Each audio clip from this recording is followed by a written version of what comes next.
Hey everyone, it's Sean here, and I'm back today to review the Nike Dualtone Racer in the pale gray and solar red colorway. First off, I wanted to give a big thank you over to Kicksteals Canada for sending this pair over to me my way. I will link their social media accounts in the description down below, so be sure to give them a follow as well. These released not too long ago for a US retail price of $90 and a Canadian retail price of $120. So the official colorway for this shoe is black, white, pale gray, and solar red. With the name Dualtone Racer, you guys might have guessed that the inspiration behind this shoe came from the Flyknit Racer. So if I hold them side by side, you can see that they do have a similar silhouette, except this version has been modified or beefed up to make it an appropriate lifestyle shoe.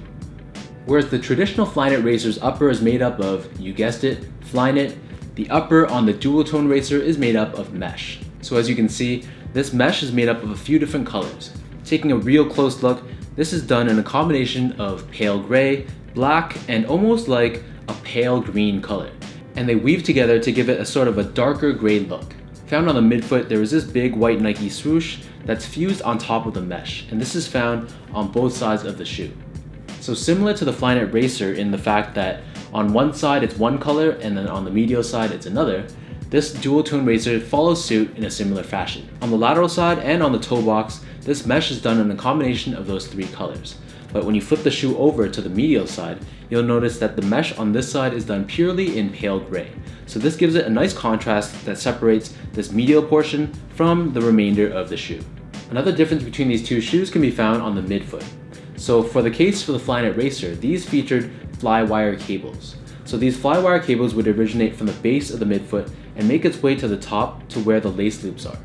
And this really helps to add additional support when you tighten up your laces around the midfoot. So in the case for the Dualtone Racer, they do not feature fly-wire cables, but instead they've simulated that look by adding these stitches that run up the midfoot of the shoe, and this is also done on both sides. So while this stitching doesn't add anything from a performance standpoint, it does help to add to the overall aesthetic of the shoe. Continuing on, we have this black fuse material that wraps around the edges of the upper, and this helps to serve as reinforcement for areas such as the eyelets where the laces go. And there's also additional padding in this material that almost feels like neoprene around the ankle collar area. The laces on these shoes are done in a flat style in black, and they sit atop this tongue. So the tongue on the Dualtone Racers is extremely thin, and it is done in this fused material. So this reminds me of the tongue that's found on the Kobe 8s, of course without the added padding that the Kobe 8s had. On the very top of the tongue, we have this Nike Dualtone Racer branding done in a combination of black and silver. Taking a look at the back heel, we have this strip of black suede, and then we have this solar red pull tab with hits of 3M. The interior liner of this shoe is done in black, and it features additional padding around the ankles, whereas the Flyknit Racer does not. And then we have this solar red insole that is fairly cushioned, and it features this Nike swoosh on the heel done in black. This upper sits atop this dual density foam midsole that is done in this pale gray color. So honestly, I couldn't really feel a difference between the two sets of foam that's used in this midsole. So when I compared this to the dual density foam setup found on the Nike Dual Racer that I reviewed yesterday, that one it's very obvious that there's two different types of foam used. So in the midfoot and the forefoot for that shoe, it was pretty firm, but then on the back heel, it was very soft. Whereas in the case for this one, it feels pretty uniform from back to front. Taking a look at the bottom of the shoe, we have this black rubber outsole that has these nubs along the forefoot to give you added traction. This rubber loops around to the bottom, and then it exposes the middle that is done in foam in a pale gray color, and it has this Nike swoosh right in the middle. In terms of sizing, I think that these run a little bit big. So I was sent my true Nike size, which is a 10.5. This is a 10.5, and this is also a 10.5.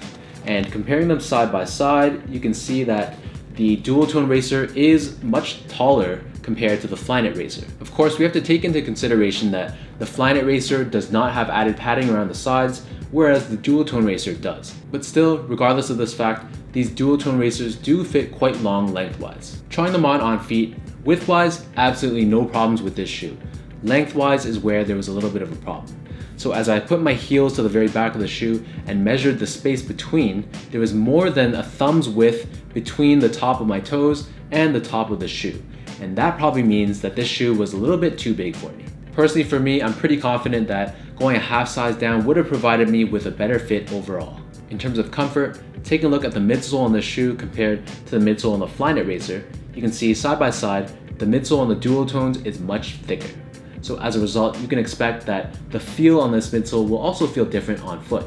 For the Dualtone Racer, because this is thicker, you will feel more elevated off the ground and it will feel a bit more mushy. When you compare that to the Flyknit Racer midsole was quite thin, and as a result, it did feel like you were closer to the ground, you had more ground feel, and it had a bit more of a precise feel on feet. If one of your complaints about this Flyknit Racer was how thin and unstable this midsole and outsole felt, they've improved upon this with the Dualtone Racer. So holding this side by side, you can see that it provides a much thicker and wider stance, and this helps to add additional stability to the shoe.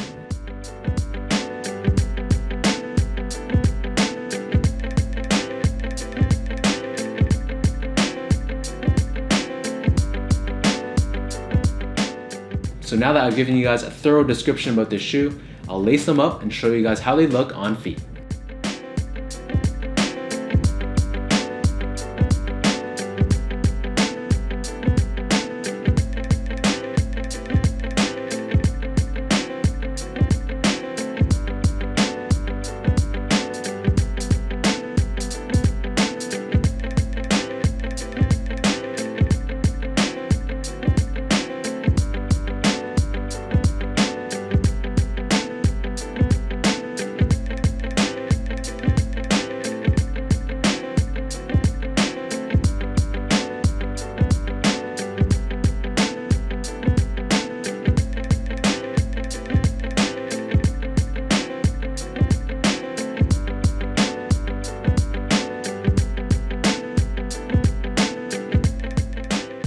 So that wraps up my review of the Nike Dualtone Racer in the pale gray and solar red color.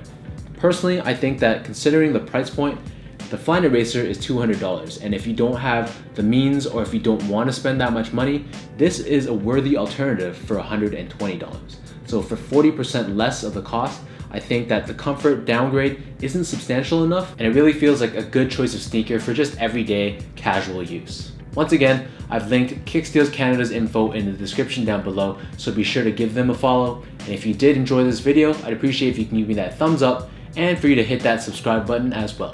So until next time, thank you guys so much for watching, and I'll see you guys in my next review.